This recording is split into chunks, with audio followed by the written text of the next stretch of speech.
देखो मैं क्यों नहीं होता बताता हूं बेटा। ये जो इज है ना और ये वाला इज, एक काम तो इनका कॉमन है,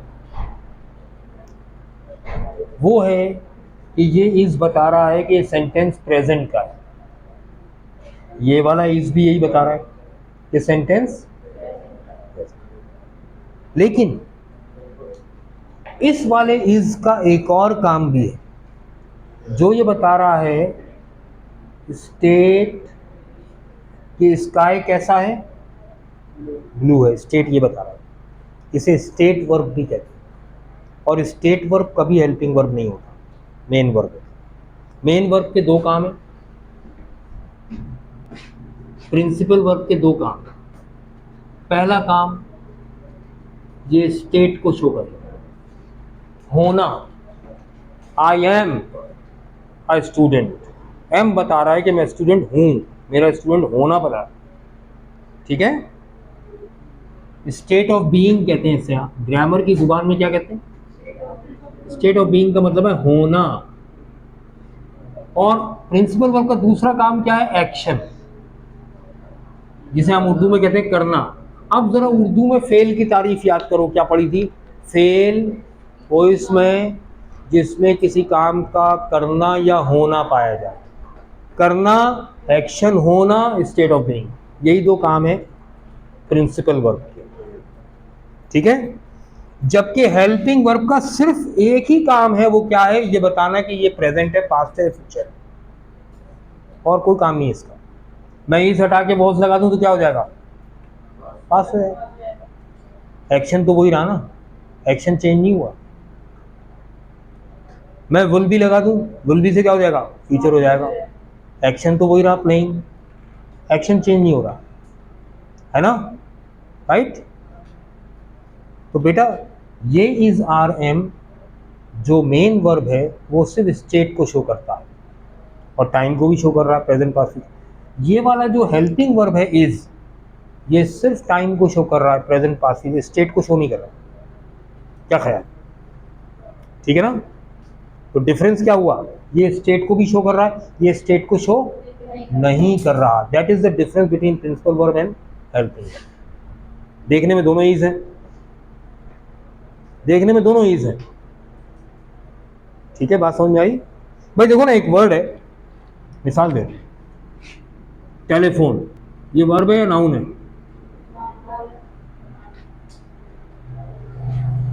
ये वर्ब है या नाउन है, नाउन है, ये चीज का नाम है।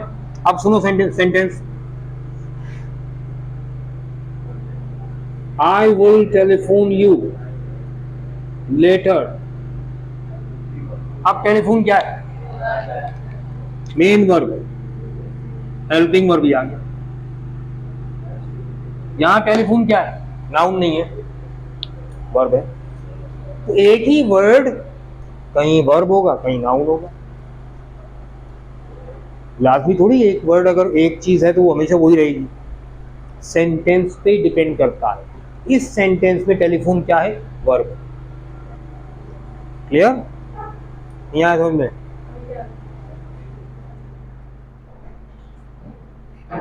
ऐसे हजारों वर्ब्स मौजूद हैं जो नाउन भी होते हैं, हजारों हैं, ठीक है ना। जैसे पेन, लास्ट टाइम मैंने बताया पेन क्या नाउन है, पेन क्या है, नाउन है ना। आप सुनो, this poem is penned by Shakespeare. यहां पेन की थर्ड फॉर्म इस्तेमाल की है मैंने। पेन का मतलब लिखना भी होता है और पेन का मतलब लिखने वाली चीज भी होगा।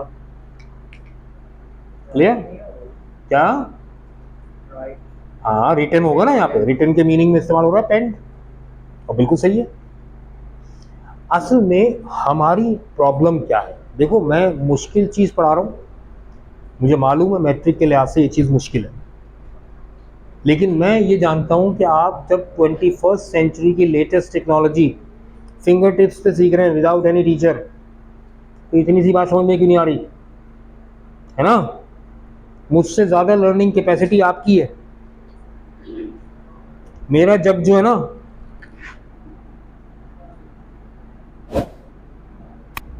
मेरा जग जो है भरा हुआ है यहाँ तक, कैपेसिटी ही नहीं है, मैं क्या सीखूंगा नया, सीख ही नहीं सकता, जगह ही नहीं है। आपका जग यहाँ तक भरा हुआ है, कैपेसिटी किसकी ज़्यादा है? आपके पास सीखने के लिए कैपेसिटी है, इतनी है कि आप सब समा सकते हैं। आई बात समझ में? कोशिश करना है। ठीक बेटे, आज तक जो ग्रामर पढ़ी है ना, सेलेक्ट करके डिलीट मार दो।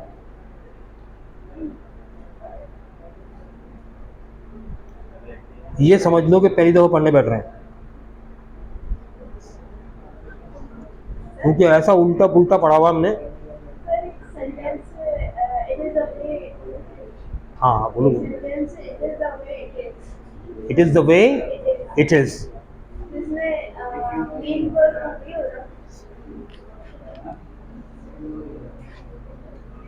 इट इज द वे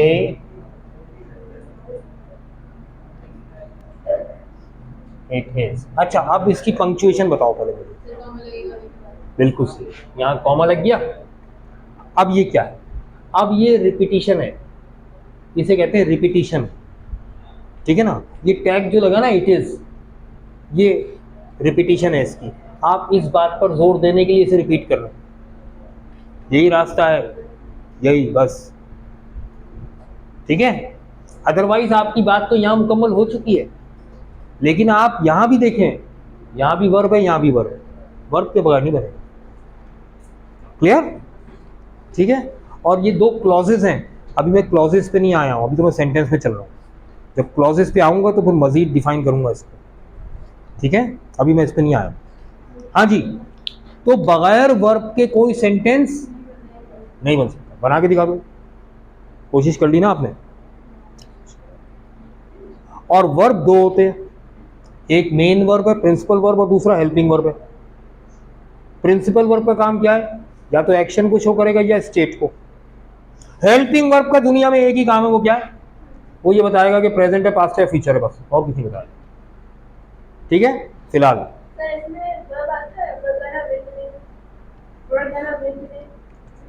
बिल्कुल नहीं आएगा। टू आगे क्या बोला था? विन। बिल्कुल ठीक है। आपने इसको कहा गौना। अच्छा एक बात बताओ, ठीक है लिख दो, इसमें हेल्पिंग वर्ब ये है और मेन वर्ब ये है। ये गोइंग टू का स्ट्रक्चर आपने गौना कर दिया उसको। स्पोकन इंग्लिश में ना अमेरिकन्स ने क्या किया, वॉन्ट टू को कर दिया wanna. I want to go there, आपने कर दिया I want go there. Going to को कर दिया गौना। ठीक है ना, तो बोलने में तो आसानी हो गई, लेकिन जब आप लिखने बैठते हैं रिटन में, तो आप गौना वोना वाली इंग्लिश नहीं लिखते, उसमें नंबर कटते हैं। क्यों? क्योंकि वो सिर्फ स्पोकन डायलेक्ट है, लैंग्वेज नहीं। ये गौना वोना डायलेक्ट है, लैंग्वेज नहीं। ठीक है ना, अमेरिकन डायलेक्ट है। ठीक है, राइट है इसमें भी ग्रामर, लेकिन अगर खोल दे तो, जब तक नहीं खोला तब तक हमें गौना एक वर्ड लग रहा है। ये गोइंग टू का स्ट्रक्चर है।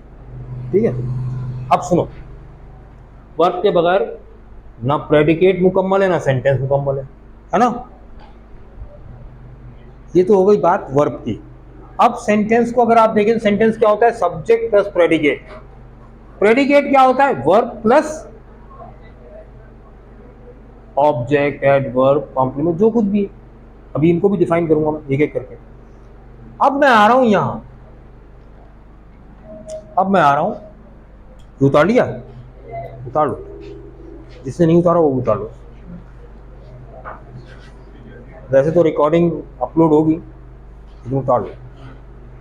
देखो एक एक वर्ड जो लिखा है ना, ये जरूर कॉपी करो, रिकॉर्डिंग भी हो रही है। इससे फायदा पता है क्या होगा? एक बात याद रखो, मैंने आज तो ये पढ़ाया, कल मैं कुछ और पढ़ा रहा हूँ, आप पकड़ लेंगे सर एक मिनट, आपने उस दिन ये कहा था, आज कुछ और कह रहे हैं। ये क्या बात है? आपकी बात में कॉन्ट्रडिक्शन है, तजाद है, पकड़ लेंगे ना आप मुझे। इसलिए एक एक चीज नोट करो, और रिकॉर्डिंग भी हो रही है, तो इससे फायदा क्या है? आप मुझे रिकॉर्डिंग दिखा देंगे, सर देखें आपने उस दिन कहा था, आज आप मुकर रहे हैं, आप कुछ और कह रहे हैं। इसकी भी पूरी इजाजत है। नवेद नकवी से पढ़ो बेटा, ये याद रखो, पूरी इजाजत है, ठीक, परेशान नहीं होना। कहीं कॉन्ट्रडिक्शन मिले मेरी बात में, वहीं पकड़ लेना, रिकॉर्डिंग दिखा देना, सर ये आपने ये कहा था, आज ये कह रहे हैं, ये तो बात गलत है भाई, एक बात पे कायम ही नहीं है आपको, पूरी इजाजत। ग्रामर इतनी सुथरी और सीधी चीज है कि कॉन्ट्रडिक्शन आती ही नहीं है इसमें, ठीक है। हाँ, सुथरी से मुराद ये साफ सुथरी चीज है, उसमें कोई मिस्टेक्स और इस तरह की चीज नहीं है। सीधी का मतलब बिल्कुल स्ट्रेट है। एक मिनट, कहाँ हैज हेल्पिंग वर्ब है, स्कोर मेन वर्ब है। अब ये जो हेल्पिंग वर्ब, एक और चीज सीख लो, ये जो हेल्पिंग वर्ब और मेन वर्ब मिल गए हैं, इसे कहते हैं वर्ब फ्रेज। क्या कहते हैं? ये भी याद रखो, इसे कहते हैं वर्ब फ्रेज। ये वर्ब फ्रेज नहीं है, इसे कहते हैं वर्ब वर्ड। घर में कोई पुराना बुजुर्ग हो ना, दादा वादा हो, इंडिया के पढ़े हुए, खानदान में कोई इंडिया का पढ़ा हुआ हो ना पुराना बुजुर्ग, पूछना वर्ब वर्ड क्या होता है, तो पहले तो वो पूछेंगे बेटा तुम्हें पढ़ा कौन रहा है ये बताओ। उन्होंने वर्ब वर्ड पढ़ा हुआ होगा। हमारे यहाँ तो स्कूल टीचर जानते ही नहीं वर्ब वर्ड होता क्या। ये वर्ब वर्ड है, ये वर्ब फ्रेज है, ये टर्मिनोलॉजीज लोग भूल चुके हैं।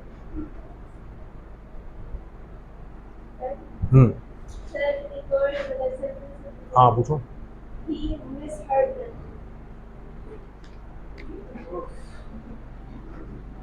He miss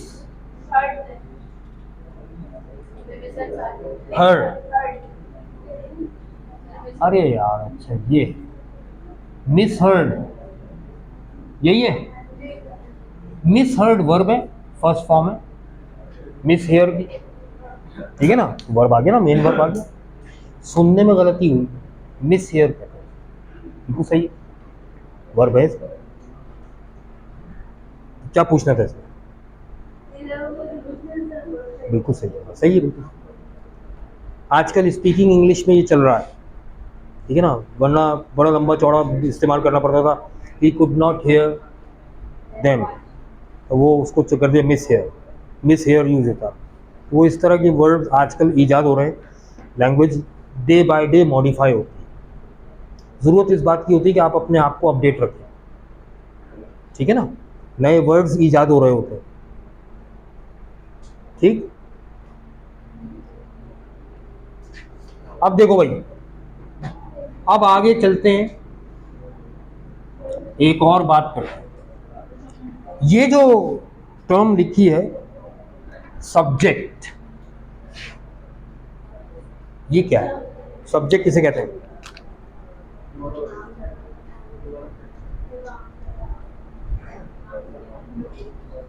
जोर से बोलो।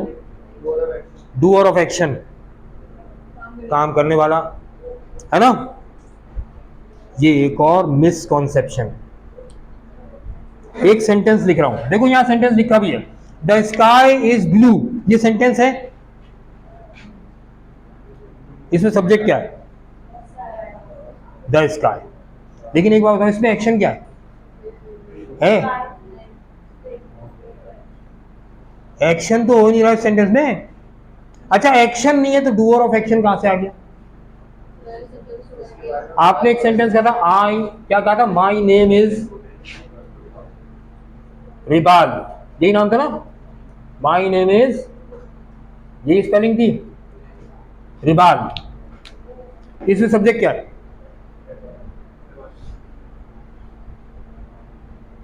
My name. लेकिन एक बात बताओ, इसमें एक्शन क्या है?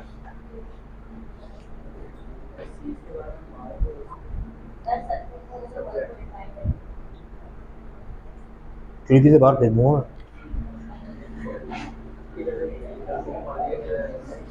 द वेदर वॉज कोल्ड, मौसम ठंडा था, ठीक है ना। क्या नाम है तुम्हारा? उमर। उमर भाई,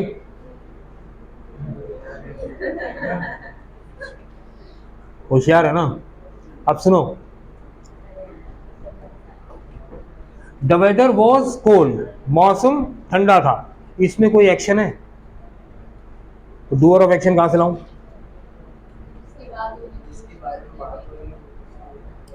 सब्जेक्ट डूअर ऑफ एक्शन को नहीं कहते। एक बात बताओ, एक सेंटेंस देखो, it is raining,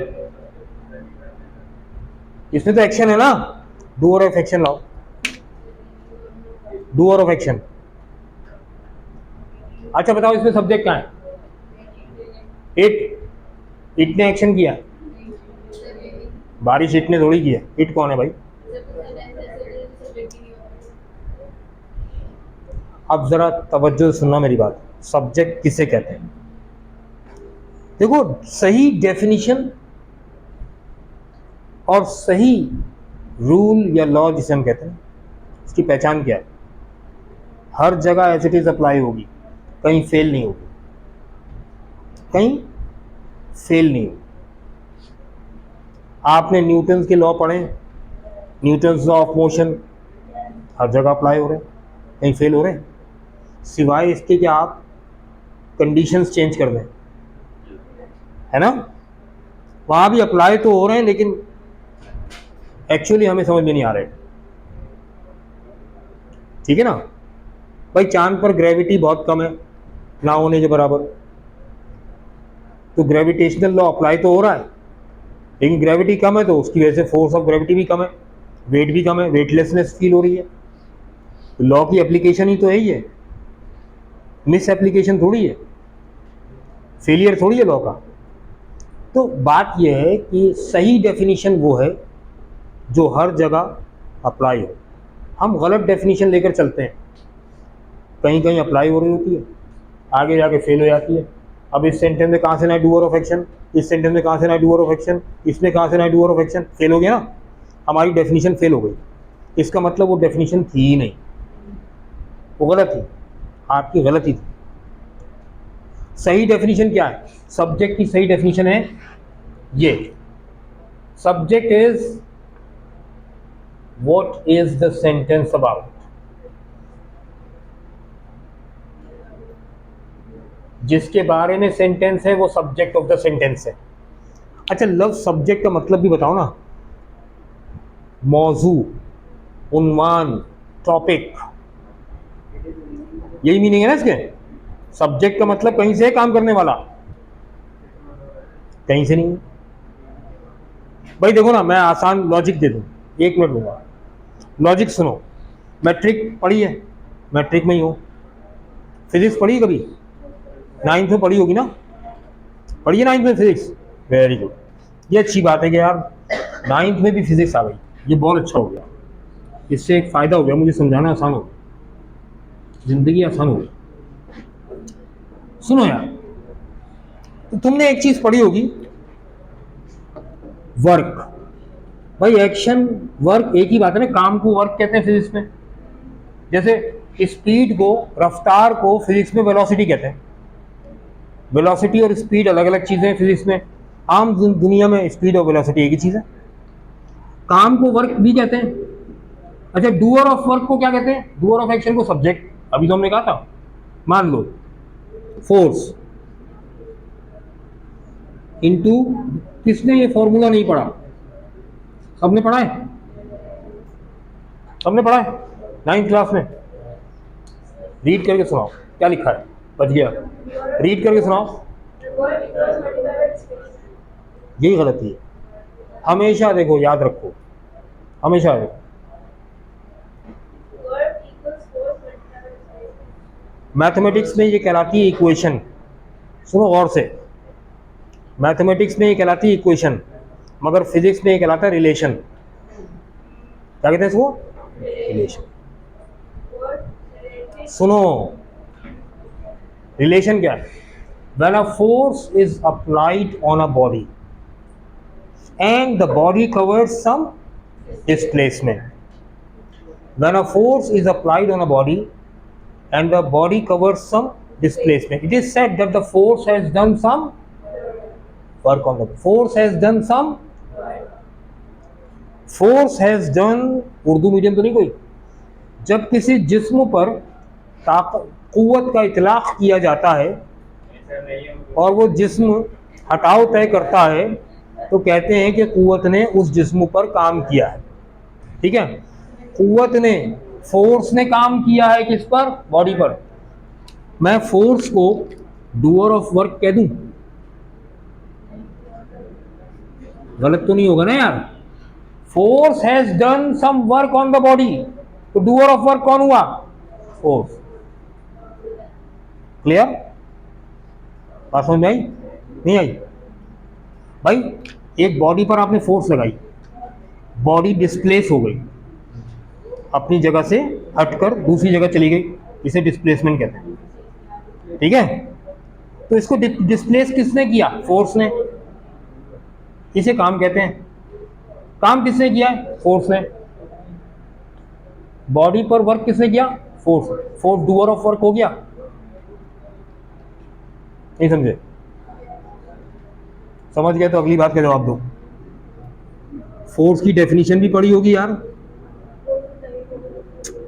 force is an agent which moves और टेंड्स टू मूव और स्टॉप्स और टेंड्स टू स्टॉप बॉडी, है ना? यही ना?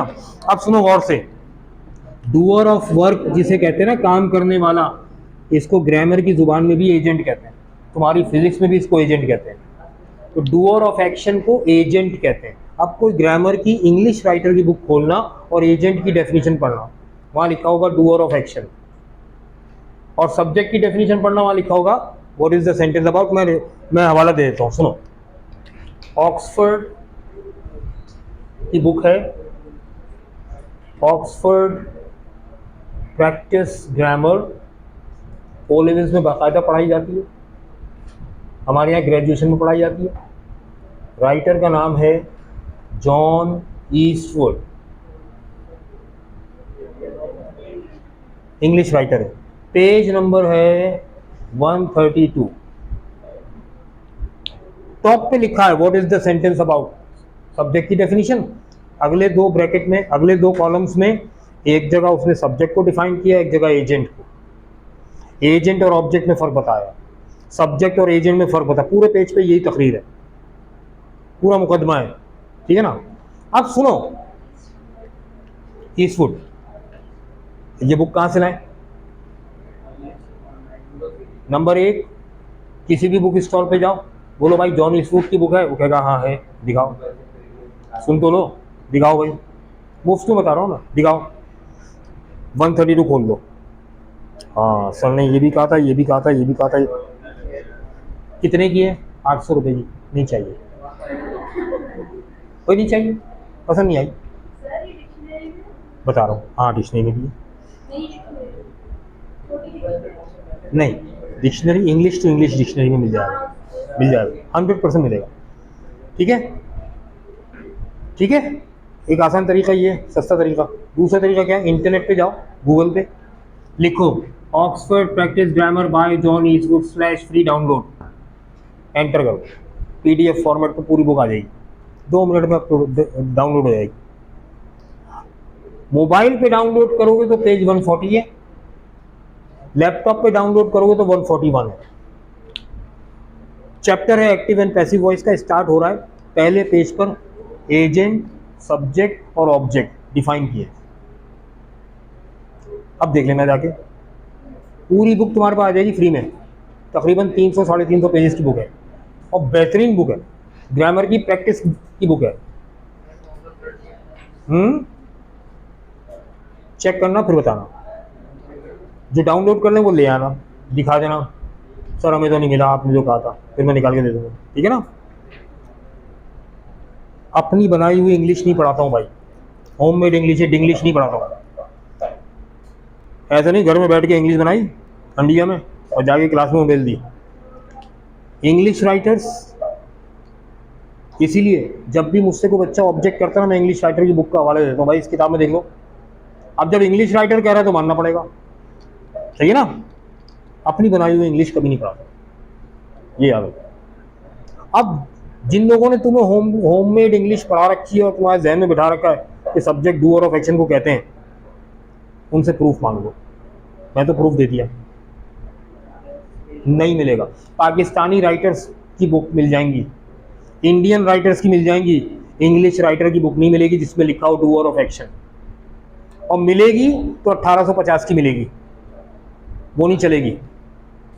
डेफिनेशंस चेंज हो चुकी है बेटा, 150 साल पुरानी इंग्लिश नहीं चलेगी, ठीक है, ये याद है। इंशाल्लाह नेक्स्ट क्लास में मिलते हैं। Thank you very much.